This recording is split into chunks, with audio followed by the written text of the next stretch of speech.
Judas 17 a 23, a palavra do Senhor diz assim: Vós, porém, amados, lembrai-vos das palavras anteriormente proferidas pelos apóstolos de nosso Senhor Jesus Cristo, os quais vos diziam: no último tempo haverá escarnecedores, andando segundo as suas ímpias paixões. São estes os que promovem divisões sensuais, que não têm o Espírito. Vós, porém, amados, edificando-vos na vossa fé santíssima, orando no Espírito Santo, guardai-vos no amor de Deus, esperando a misericórdia de nosso Senhor Jesus Cristo para a vida eterna. E compadecei-vos de alguns que estão na dúvida, salvai-os, arrebatando-os do fogo. Quanto a outros, sede também compassivos em temor, detestando até a roupa contaminada pela carne. Amém. Vamos nos colocar em pé, irmãos, vamos orar, pedindo a bênção do Senhor para a pregação. Senhor, nós te adoramos, louvamos teu nome no teu santo dia, diante do Senhor, da tua palavra lida, pedimos tua graça, queremos ouvir a orientação do Senhor, queremos ouvir de Cristo, ó Deus, do teu evangelho, queremos, ó Deus, saber do ensino bíblico apostólico, que é o ensino de Jesus Cristo, é a tua palavra. Ó Deus, nos ilumina, nos dá ouvidos para ouvir, abençoa esse tempo, e que possamos ser edificados, também exortados, chamados à responsabilidade, à vigilância, e que o Senhor preserve a tua igreja, conserve, abençoa o teu povo, ó Deus, também alcança os que estão em dúvida, os que estão desviados, afastados da congregação. Ó Deus, que o Senhor use a pregação como instrumento para despertar, salvar, trazer novamente a razão, ó Deus, os que estão em dúvida e distantes. É no nome de Cristo que oramos e pedimos tua bênção. Amém. Amém. Podem sentar, irmãos.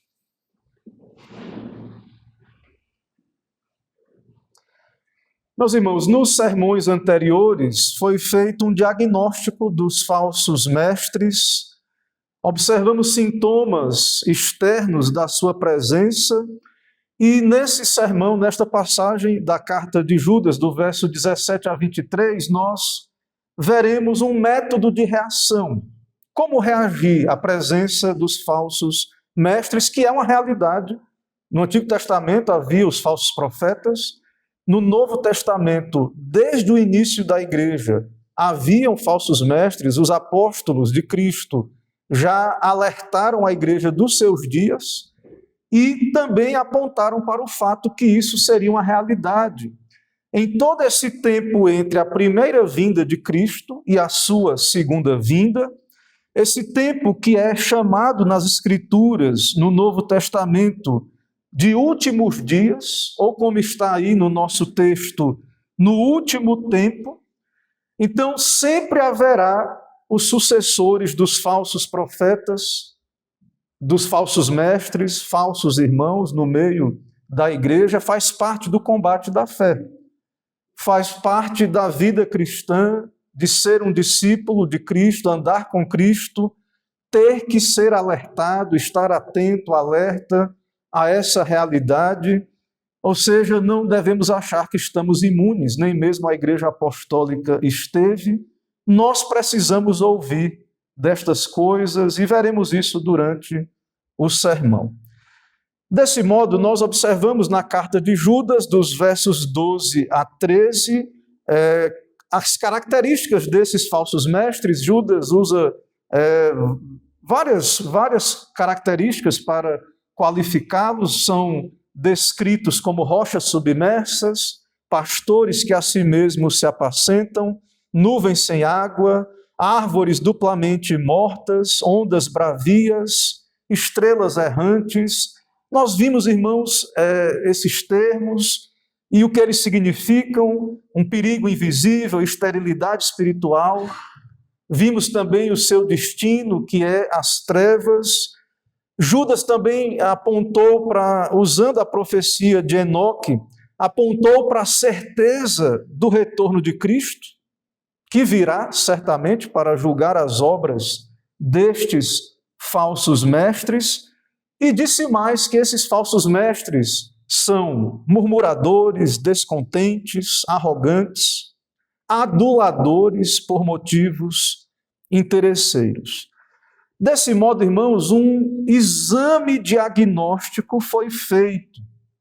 Sintomas foram observados. Há características externas, frutos externos. Sintomas no seu autogoverno, o modo como se governam. Sintomas na comunhão, na sua língua, o modo como falam, como são murmuradores e como são ousados, irreverentes.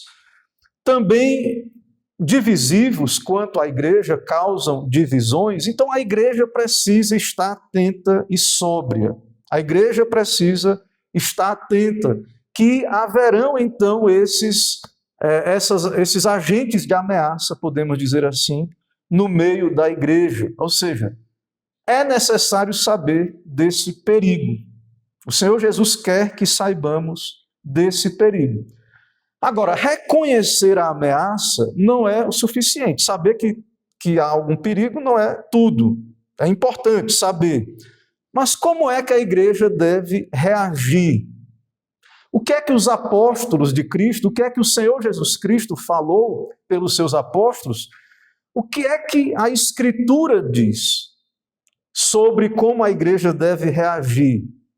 Ou seja, como é que essa batalha deve ser travada pelos crentes? Há um conflito, uma batalha. Ou seja, não podemos estar desatentos. E como é que isso deve ser feito? Em primeiro lugar, manutenção da vigilância. Também temos aí no texto progresso na fé. Não pode haver estagnação, afastamento de Cristo.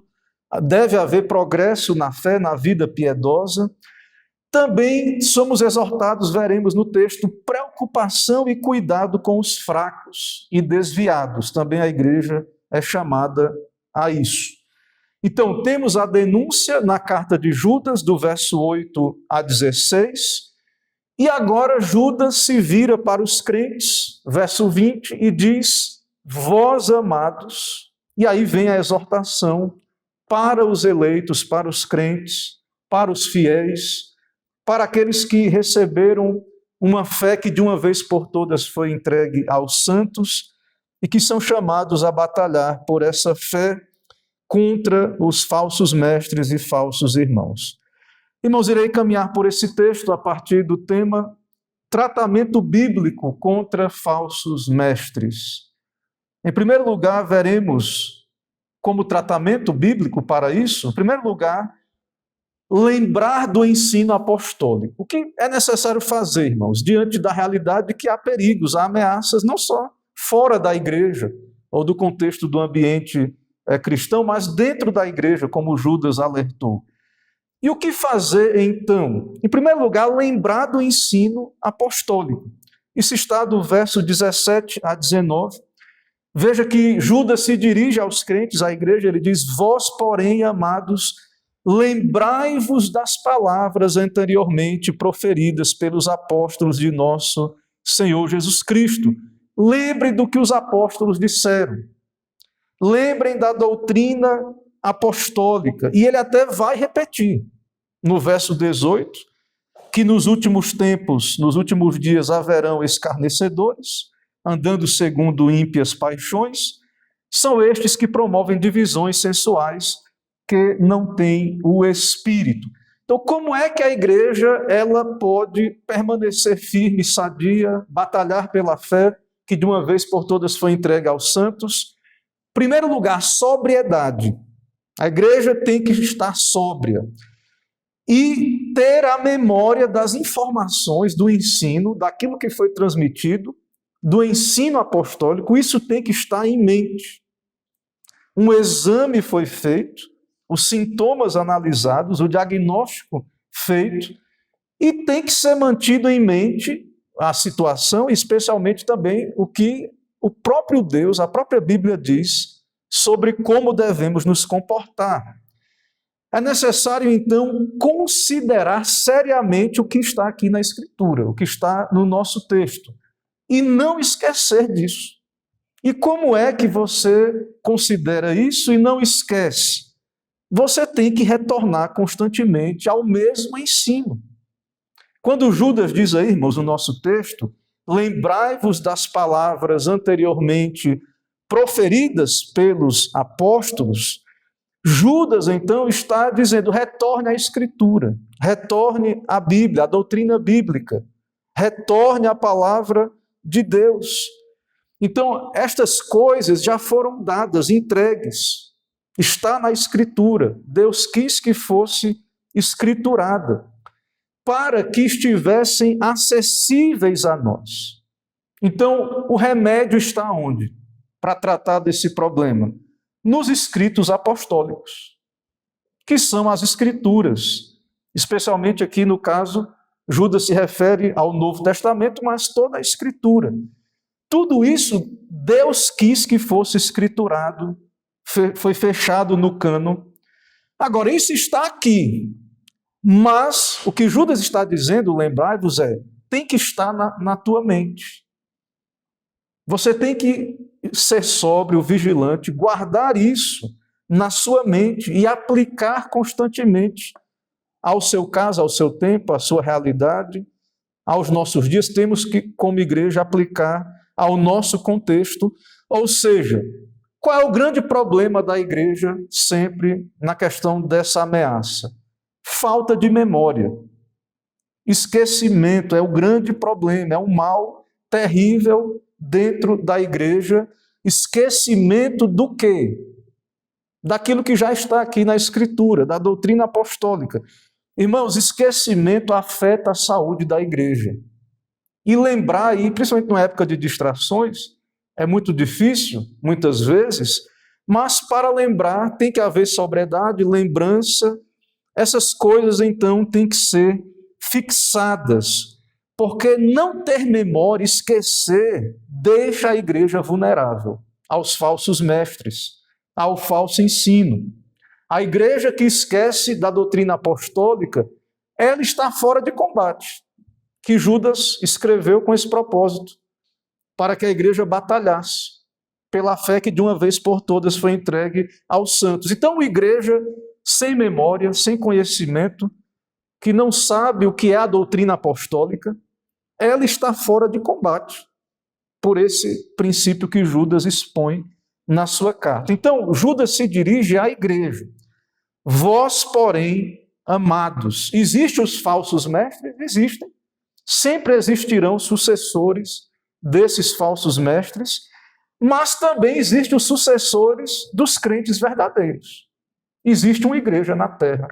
Então, quando Judas diz, vós, porém, amados, ele está falando com os crentes, com os que receberam a fé bíblica, apostólica, a fé de Cristo. Então, haverá falsos mestres, isso é uma notícia ruim, mas haverá sempre uma igreja verdadeira, essa é uma notícia boa, e haverá essa oposição, essa guerra, essa batalha, essa é uma realidade, e Cristo está com o seu povo, é quem salva, preserva, então há esperança, sabemos que será assim, e Cristo está conosco e nos dará a vitória. Ou seja, por mais que seja terrível essa notícia de que haverão ímpios, falsos mestres, haverá sempre os que darão ouvido à doutrina apostólica. E isso é uma boa notícia. Isso nos dá esperança. Haverá aqueles que atenderão a essa exortação de Cristo na Escritura, por meio dos apóstolos, que são a igreja. A igreja, quem é a igreja? Não. Onde é que está a igreja verdadeira? Né? Onde Cristo é verdadeiramente pregado, e também onde estão aqueles que ouvem de Cristo e obedecem a Cristo. Ali está a igreja, onde Cristo é pregado, e também onde há aqueles que ouvem e obedecem. E o que é que uma igreja faz em primeiro lugar? Lembra do que ouviu. tem que lembrar, não tem que inventar nada, não tem que procurar em sonhos novas revelações. Tudo o que o Senhor quis que soubéssemos, a fé, o depósito da fé apostólica, foi entregue aos santos. Na Escritura completa, no cânon completo das Escrituras, você tem tudo o que você precisa para a vida e para a piedade. O apóstolo Pedro fala sobre isso. E a Bíblia interpreta a Bíblia. Ou seja, lembrar é o que precisamos. Nos esforçar com a graça de Deus, com a bênção do seu Espírito, para entender cada parte, fazer o máximo para entender. Se houver dificuldade, continuar a ler, porque a Bíblia interpreta a própria Bíblia, não nos afastar da pregação, que nos chama à memória, a recordar a palavra de Deus. E então o que Judas está fazendo aqui é apontando para a própria Bíblia, para os apóstolos. E como um autor bíblico, dando a contribuição dele para isso, dizendo, lembre dos apóstolos, lembre da Bíblia, do que está escrito. Judas aponta para as palavras de Cristo, dos apóstolos, ou seja, Judas não fundamenta a exortação dele aqui em novidades, em novas revelações ou algo diferente, mesmo que, irmãos, ele está no período da igreja apostólica, onde havia até essas revelações, mas já havia um cânon sendo escriturado. A Bíblia já estava sendo escrita, já haviam escritos apostólicos, e Judas fundamenta a sua exortação na Escritura, naquilo que os apóstolos já haviam dito. E o que é que diz os escritos dos apóstolos? Judas diz aí no verso 18, os quais vos diziam, no último tempo haverá escarnecedores, andando segundo as suas ímpias paixões. 19, são estes os que promovem divisões sensuais, que não têm o Espírito. Veja que isso aqui que Judas está dizendo, ele está repetindo outras partes das Escrituras, com a sua linguagem, ao seu modo, com a sua ênfase, guiado pelo Espírito, como um autor bíblico. E, irmãos, isso aqui é muito importante. Deus quer que ouçamos repetições. Isso é bíblico, isso está na Escritura. Parece repetido ler a Bíblia vez após vez. Nós temos nos evangelhos, por exemplo, os sinóticos, que os três há muito material em comum. Nós temos aqui essa epístola de Judas e temos a carta de Pedro, que também tem vários materiais muito parecidos.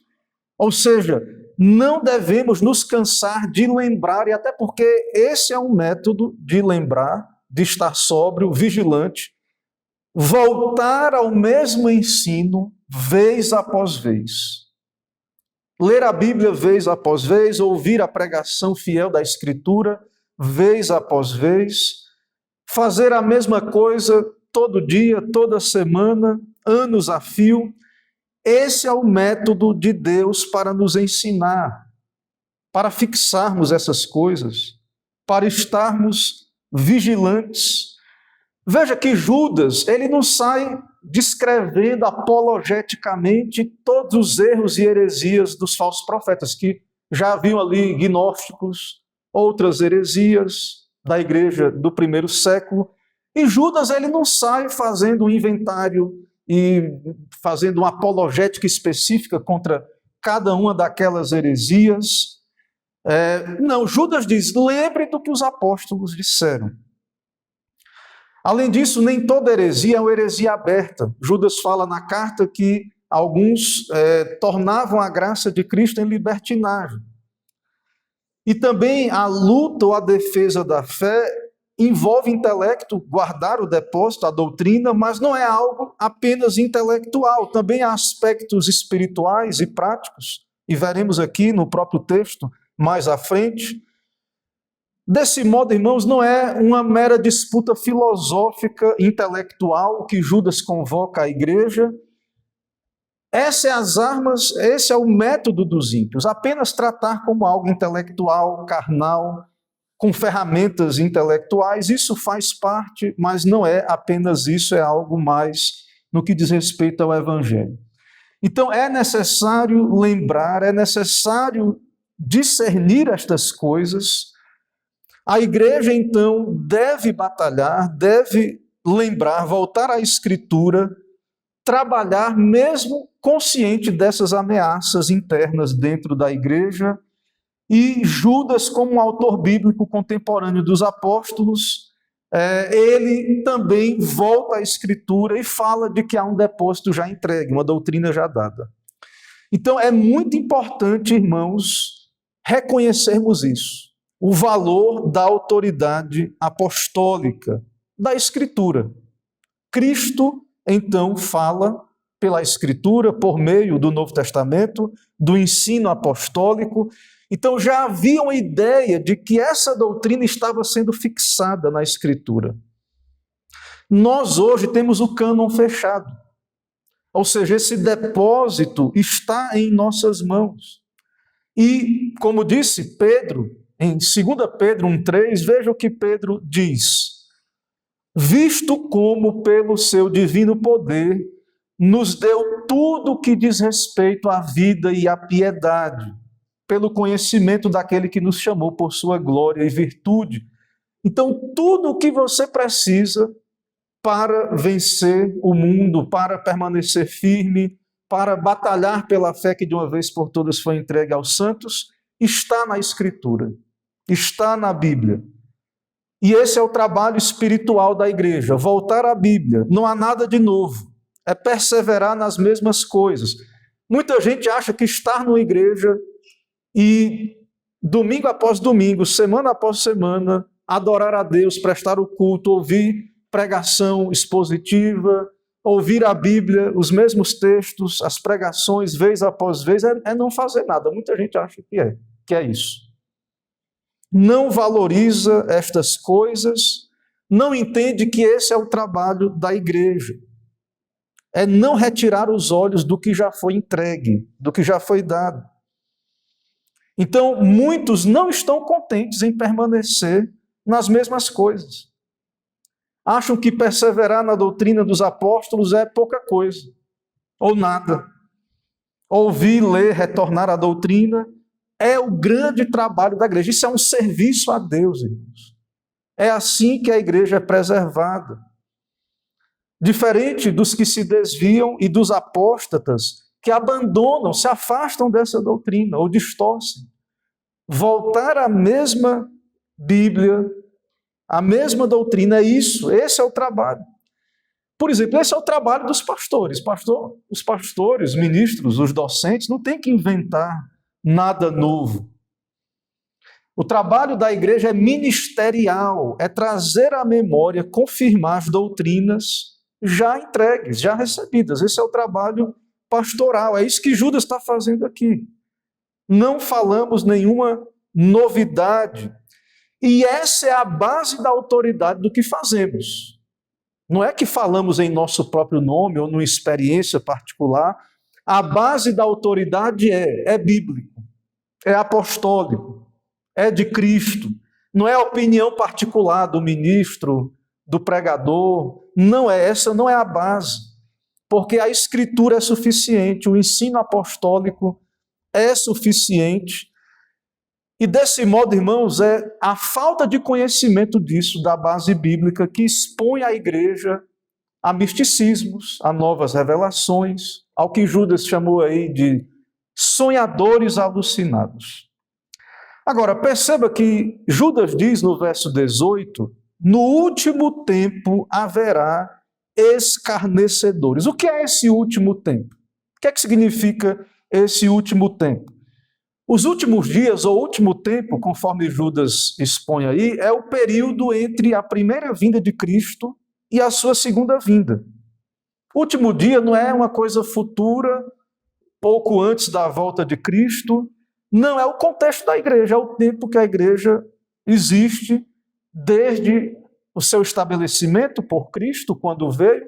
O Senhor Jesus instituiu uma igreja, estabeleceu governos na igreja, reuniu e formou uma igreja, deu autoridades, a igreja, conforme vemos no Novo Testamento. E então, esse período, desde a primeira vinda até a segunda vinda, é o último tempo. Ou seja, é agora que isso está acontecendo. Essa batalha pela fé começou na igreja apostólica, igreja primitiva, e vai até a volta de Cristo. E nesse tempo, Judas diz, haverá escarnecedores, desprezadores de Deus, da palavra de Deus. Pessoas que não temem a Deus, até têm com algum conhecimento, eles têm acesso à Escritura, mas Judas diz que eles andam segundo suas ímpias paixões, ou seja, andam por instinto, são irregenerados, pervertem a graça de Deus em libertinagem. Esse foi o aviso dos apóstolos.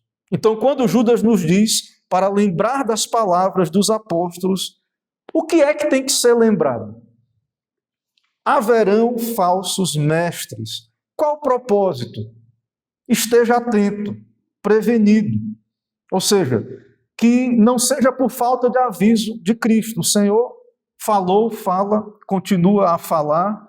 Os apóstolos falaram isso em várias passagens, irmãos.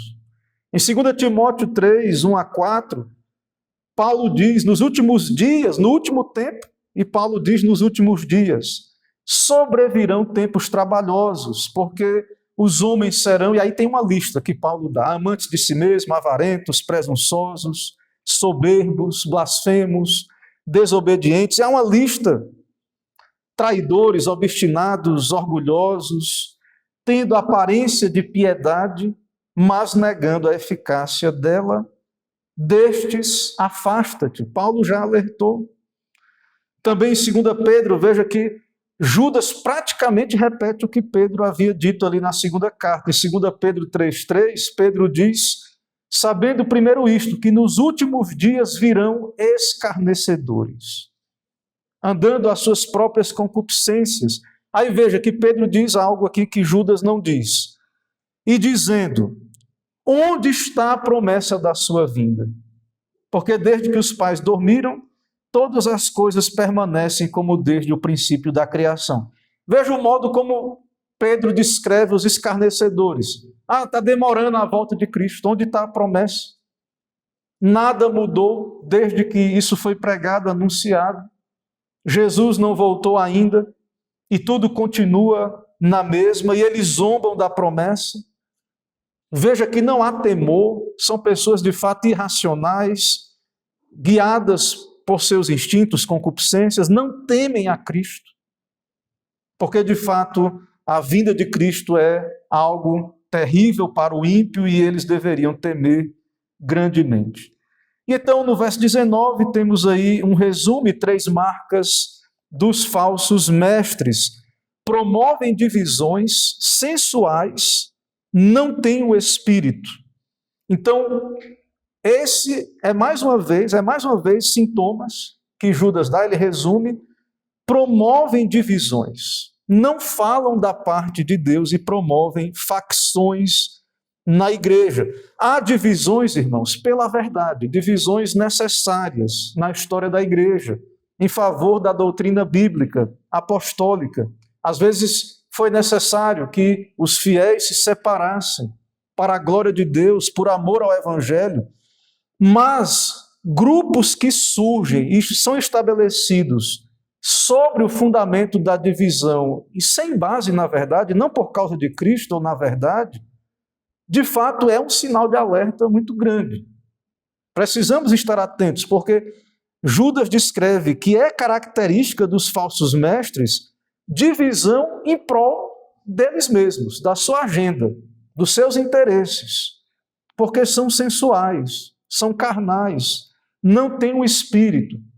Então, grupos que surgem e que a base não é a verdade, não é o Evangelho, não é de fato porque são fiéis e desejam verdadeiramente permanecer na doutrina dos apóstolos, isso deve ser um sinal de alerta muito grande. Não tem o Espírito, então é o contrário do que eles alegam ser, pessoas espirituais. Não ter o Espírito é não ser regenerado. Não ter o Espírito é ser falso irmão e falso mestre. Qualquer mestre que não tem o Espírito não é crente, está fora. Não pode ser um enviado de Deus e não pode falar da parte de Deus. Então é necessário ter o Espírito, ser nascido de novo, convertido. Não importa o carisma, a eloquência de qualquer homem, se não tem o Espírito Santo, se não nasceu de novo, não tem discernimento espiritual, não tem a mente de Cristo. O apóstolo Paulo diz em 1 Coríntios 2,14, o homem natural não compreende as coisas do Espírito de Deus, não experimenta estas coisas. Então não adianta, pode falar com muita eloquência, mas se não tem o Espírito, não foi enviado da parte de Deus, e de fato é um falso mestre, e vai acabar então por causar problemas, divisões e tudo isso. Então aqui temos um tratamento, o primeiro passo desse tratamento, o prognóstico então é: quem está em Cristo ouve Cristo, o ensino apostólico, e não vai ser pego de surpresa. Vai ser sóbrio, vai estar vigilante, não vai ser surpreendido, vai estar pronto, equipado, vai combater o bom combate da fé. Em segundo lugar, irmãos, temos do verso 20 a 21, edificação e oração. Judas, então, diz como tratar esse problema, reagir aos falsos mestres.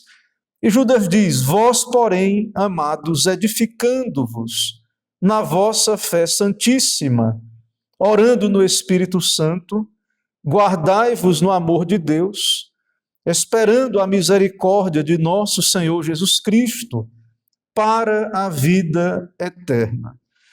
Então, como tratar da vida espiritual, da própria vida espiritual, como batalhar pela fé que de uma vez por todas foi entregue aos santos? Nem todos vão ter tempo para explorar e conhecer o ensino dos hereges, dos falsos mestres. Isso é muitas vezes até impossível ou desnecessário. Talvez possamos estudar alguns casos e seja importante nos estarmos atentos a alguns casos, a algumas heresias específicas. Mas o primeiro passo nós já vimos no ponto 1, é lembrar da verdade, é ter os olhos fixos na doutrina apostólica. E depois, a sequência. Depois é manter o progresso no conhecimento da verdade, que é o que Judas diz aí, edificando-vos na vossa fé santíssima. Tem que haver progresso na verdade, que tem a ver muito com o que vimos no ponto 1 do argumento, que é voltar e voltar à doutrina, e isso também é um meio de haver progresso. Então, identificar o erro é importante, mas algo até que pessoas que estão no erro podem fazer também.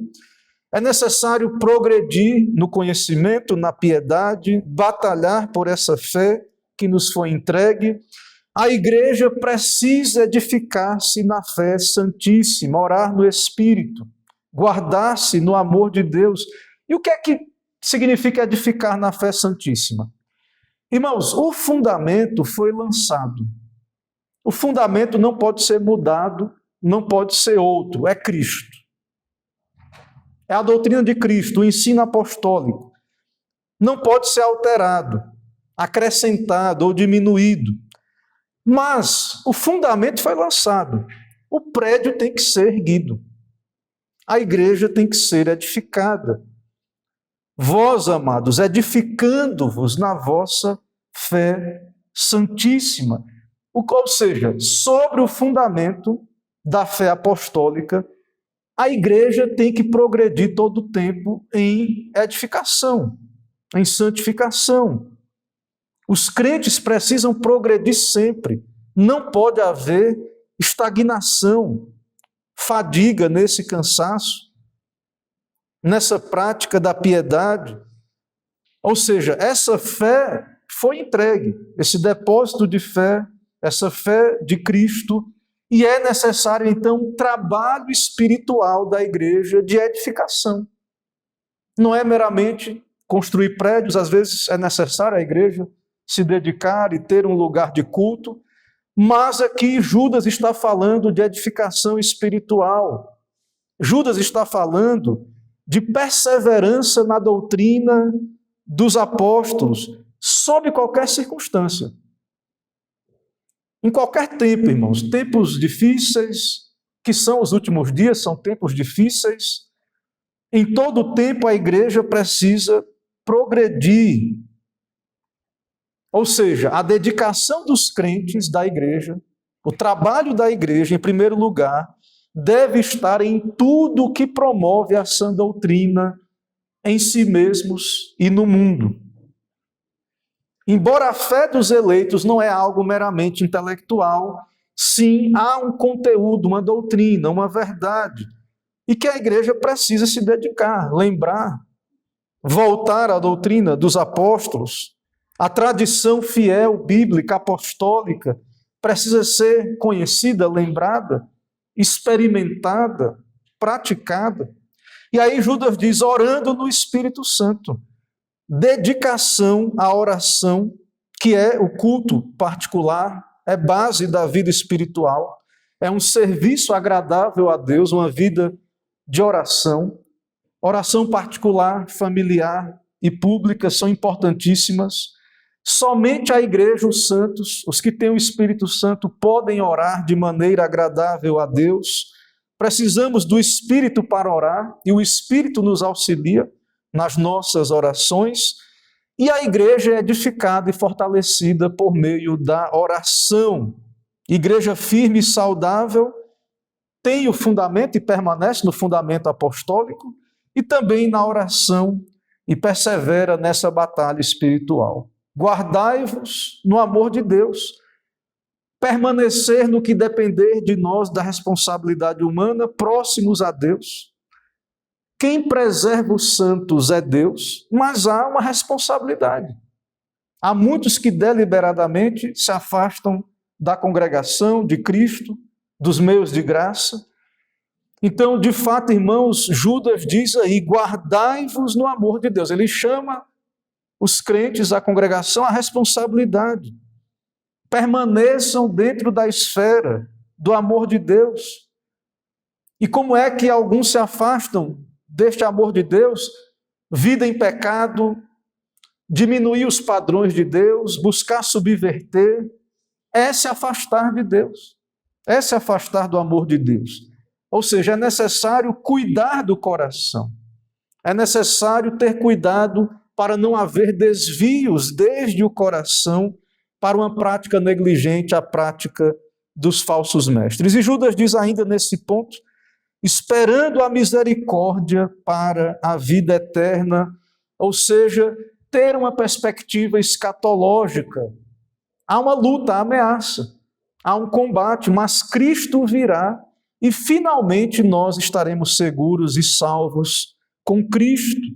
Então, algo que nos preserva e cura da ilusão dos falsos mestres, do seu carisma, de todo o seu engano, é ter uma perspectiva escatológica. Não nos deixar enganar pela eloquência, pelo seu carisma, olhar para Cristo, ele virá e estaremos salvos e seguros nele eternamente. Irmãos, em terceiro lugar, do verso 21 a 23, também somos orientados a tratar desse problema dos falsos mestres com temor a Deus e misericórdia aos desviados. Veja aí verso 22 e 23. E compadecei-vos de alguns que estão na dúvida, salvai-os, arrebatando-os do fogo. Quanto a outros, sede também compassivos em temor, detestando até a roupa contaminada pela carne. Aqui, irmãos, Judas descreve 3 grupos e 3 tratamentos para cada um destes grupos de fracos ou desviados. Primeiro, quanto aos que duvidam, o que é que a igreja, o crente, deve fazer? Compaixão paciente. Compadecei-vos de alguns que estão na dúvida. Ou seja, nesse tempo, nos últimos tempos, entre a primeira vinda e a segunda vinda de Cristo, devido à presença de falsos mestres, falsos ensinos, haverão muitos que estarão na dúvida. E nós não devemos desprezar ou desconsiderar a situação destes, mas ter compaixão, misericórdia, amá-los em Cristo. No que depender de nós, da igreja, nós devemos estar prontos a ajudar os que estão na dúvida. Então há um grupo que Judas descreve que estão na dúvida. Tenha compaixão desses. Tenha misericórdia destes que estão na dúvida. O segundo grupo, Judas diz aí, um segundo grupo que ele diz o seguinte: salvai-os arrebatando-os do fogo. Então, há alguns que Judas descreve como que estando já, como que dentro do fogo, ou seja, praticamente já no estado de perdição. Também nós somos orientados, irmãos, a exercer compaixão. Cristo veio para salvar pecadores perdidos. Cristo é misericordioso. Cristo, vemos no Evangelho, recebeu todo tipo de pessoas, e sofredoras, pessoas então que estavam perecendo, foram a Cristo e foram salvas. E Cristo fez isso, irmãos, repreendendo muitas vezes, restaurando. Então, temos em Cristo um exemplo de termos também essa atitude, salvar arrebatando-os do fogo, esses outros, esse segundo grupo. Ou seja, alguns que estão praticamente perdidos, e a imagem aí é de um resgate, puxar das chamas. Então nós temos isso aí. E como é que se faz isso? Alguém pode perguntar. Chamando ao arrependimento. Os que estão nas chamas, digamos assim, deve ser pregado a lei e o evangelho. Eles precisam se arrepender. Não há outro meio de tirar pecadores de uma condição de perdição sem chamar ao arrependimento, sem pregar a Escritura, a lei de Deus e o Evangelho. E há um grupo aí que Judas chama os que estão na impureza, quando ele diz o seguinte: quanto a outros, sede também compassivos em temor, detestando até a roupa contaminada pela carne. Então Judas descreve um grupo que ele já havia falado, libertinos, transformam a graça de Deus em libertinagem, e então somos chamados a ser compassivos, a exercer misericórdia. E enquanto isso, irmãos, odiar o pecado, detestar a roupa contaminada pelo pecado, ou seja, devemos evitar o contágio, lembrar que Cristo é santo, Deus é santo, e então devemos agir. Claro, irmãos, quem salva é o Senhor, a salvação pertence ao Senhor, mas Deus usa instrumentos, Deus usa a igreja, Deus usa a pregação fiel, e nós somos chamados então à responsabilidade. Isso não é negar que a salvação ela é de Deus, mas há um aspecto de responsabilidade humana, de arrebatar do fogo, de ter compaixão, de confrontar o pecador. E Deus, por esses meios, na sua sabedoria e pelo seu poder, Deus então salva pecadores.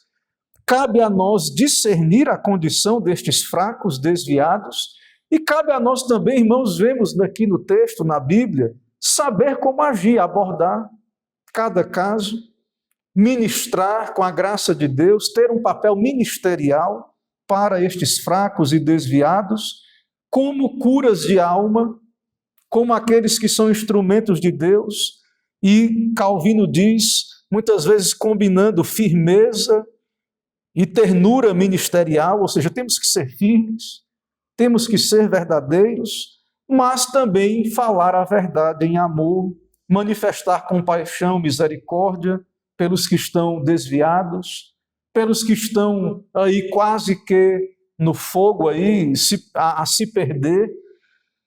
Então Cristo é quem salva, preserva o seu povo, mas ele usa a igreja, a exortação, irmãos amados, que são instrumentos para nos chamar à razão, à consciência, à sobriedade. Irmãos, ainda algumas aplicações a partir desse texto, aplicações especialmente apontando para Cristo Jesus.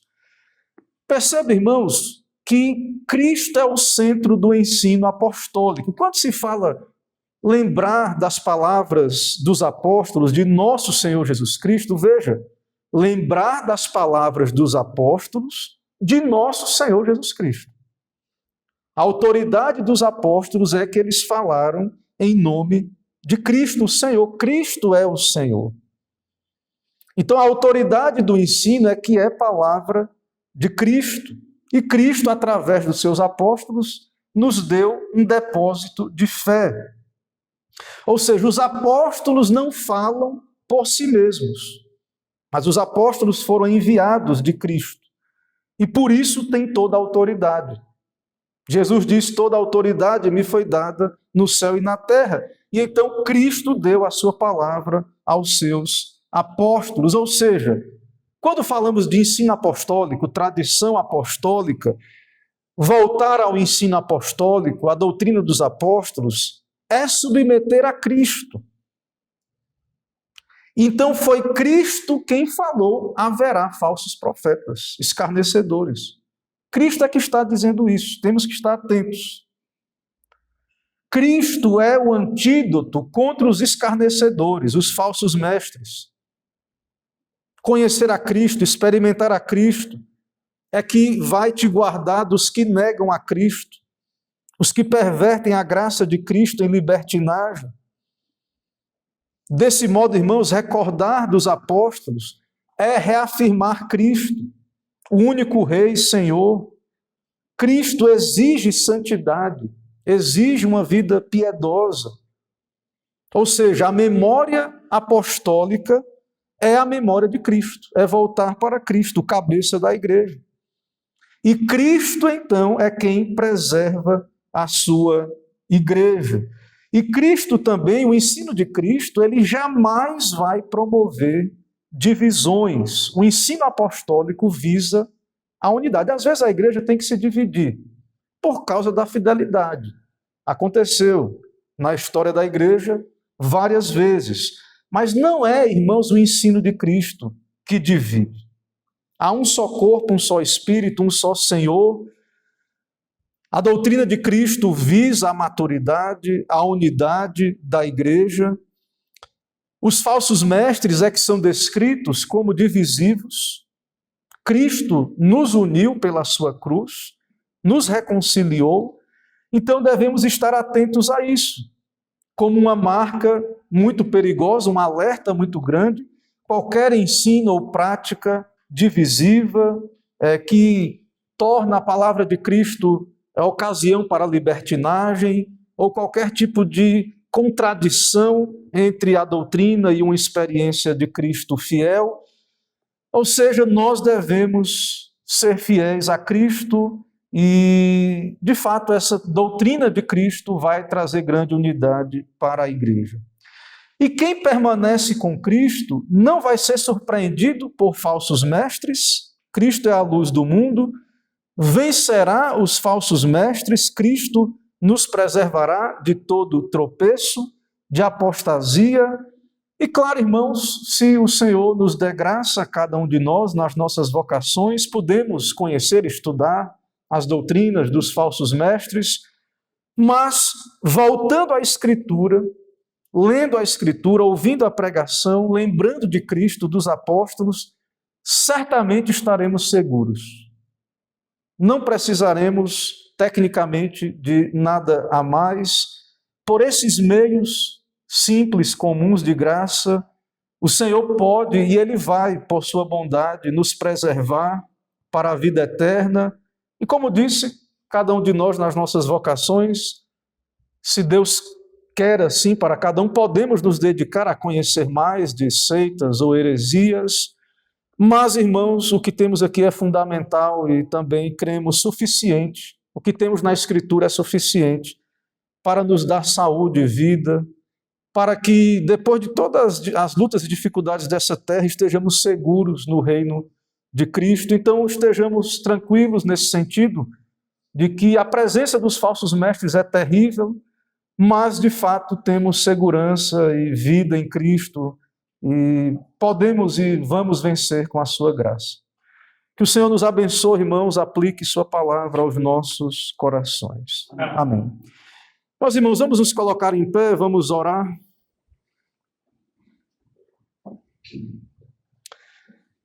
Senhor, nós queremos te louvar por esse dia do Senhor, poder dedicar tempo a nos lembrar das palavras do Senhor, dos apóstolos do Senhor Jesus Cristo. Ó Deus, poder ser equipado pelo Senhor, preparado, capacitados para viver em um mundo onde há tantos enganos, caminhos que parecem bons, mas no final são caminhos de morte. E saber, ó Deus, que temos tudo o que precisamos para a vida e para a piedade na Escritura. Nos ajuda, ó Deus, a sermos dedicados à Tua palavra, a não nos fatigarmos, ó Deus, de lermos a Bíblia diariamente, em família, todos os domingos, ó Deus, retornarmos à Escritura. Ó Deus, nos dá gratidão por essa herança, esse tesouro. Nos dá a valorizar, ó Deus, esse depósito da fé. Nos dá a experimentar, ó Deus, a cada dia a comunhão com o Senhor pela palavra. Nos dá saúde, ó Deus, nos dá a ser uma igreja saudável, firme na fé. Nos dá a vencer esse mundo, ó Deus, e os falsos mestres, falsos irmãos. Fortalece a Tua igreja, ó Deus, traz unidade. Vivifica a Tua igreja. Aviva a Tua obra, ó Deus, na terra. Reúne os Teus eleitos, fortalece a Tua causa nesses dias maus. Nos dá ser sóbrios, nos dá estar alertas nesses últimos dias. Nos guarda, nos preserva, ó Deus. Sabemos que se não for o Senhor, em nós mesmos, ó Deus, nos perderíamos, nos afastaríamos. Te agradecemos por todos os meios de graça, pelas instruções do Senhor. Também te agradecemos pela Tua igreja, ó Deus, por aqueles que o Senhor usa como instrumento para nos trazer a razão, a sobriedade. Ó Deus, nos dá a meditar naquilo que ouvimos, nos dá uma boa semana, nos leva com a Tua graça.